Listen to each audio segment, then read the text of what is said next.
एक लेखक क्या चाहता है अपने लेखन से? मेरा क्या रिश्ता है इस सब से? कुछ महसूस कर रहा हूं, पर समझ नहीं पा रहा क्या।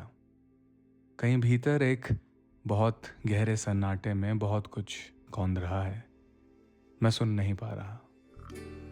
बहुत देर से स्थिर बैठा हूं कि शायद स्थिरता की परिधि में जैसे ही कुछ झंझनाहट हो तो मैं सुन लूं और समझ जाऊं, पर नहीं, अभी तक तो नहीं। और इसी वजह से पूरी तरह स्थिर भी नहीं हो पा रहा। अजीब सी स्थिति है। बहुत गहरे कुएं सा एहसास। कुआं भी मैं, उसका सन्नाटा भी मैं, उसमें दबा हुआ सा उठता हुआ शोर भी मैं, और ऊपर से कुएं में झुका हुआ कुछ ढूंढता भी मैं। समुद्र की लहरें जैसे तट तक आके फिर चली जाती हैं। सारी भावनाएं एक साथ पानी बन आंखों में एकदम ऊपर तक आकर वापस चली जा रही हैं, पीछे एक अधूरा गीलापन छोड़कर। कोई एक आधी लहर कभी अनजाने में अपनी सरहद लांघ कर आगे तक आ भी जाती है, जैसे किसी ने पुकारा हो कुएं में से। बस उतना ही, उससे ज्यादा नहीं। और मैं खो जाता हूं उस ढूंढने में, उस हल्के गीलेपन में।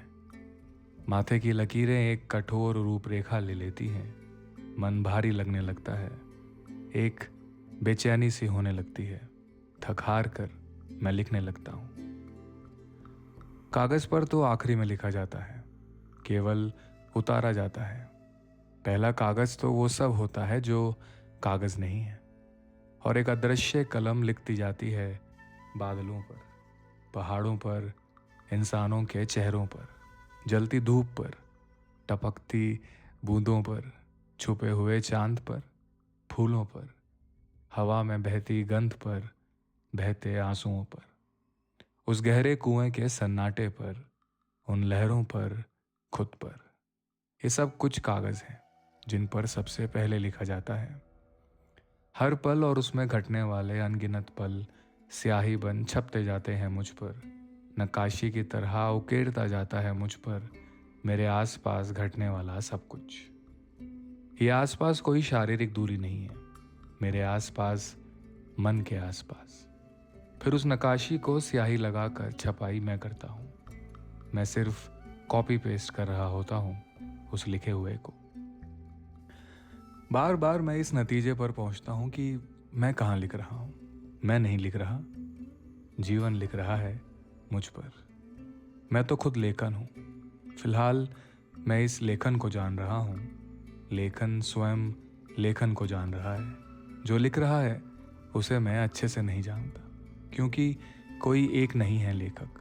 जैसा मैंने बताया, सब कुछ लेखक है। और इतना सब कुछ जानना पता नहीं मुमकिन है या नहीं। लेखक का लेखन से क्या रिश्ता है, ये सवाल तब तक हल नहीं होगा। जैसे बादल और बारिश। बादल से बारिश निकल रही है या बारिश के पानी से बादल बन रहे हैं। दोनों एक दूसरे के पूरक हैं। एक के बिना दूजा नहीं, दूजे के बिना पहला नहीं।